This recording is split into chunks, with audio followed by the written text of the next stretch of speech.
नमस्कार. उन्हाळा चालू झालेला आहे आणि अगदी कडक उन्हाळा सगळीकडे आहे. पण उन्हाळ्याच्या बरोबरच सुट्ट्या पण येतात. त्याच्यामुळे विविध ठिकाणी प्रवासाला जाणं हा सुद्धा एक अजेंडा असतोच. आता या उन्हाळ्यामध्ये प्रवास करताना काळजी कशी घ्यावी याची खूप छान काही गाईडलाईन आयुर्वेदाने देऊन ठेवली आहे. अगदी काही छोट्या छोट्या युक्त्या आहेत.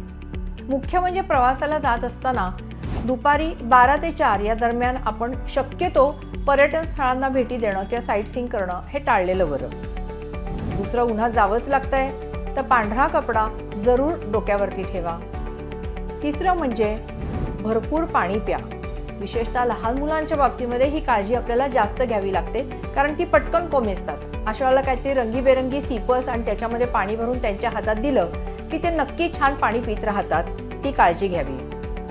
एवढं करून सुद्धा असं होतंच की आपल्याला कधी कधी थकवा येऊ शकतो, आपलं डोकं अचानक दुखायला लागतं, कधी आपल्याला चक्कर येते. तर या लक्षणांच्याकडे जरूर लक्ष ठेवा.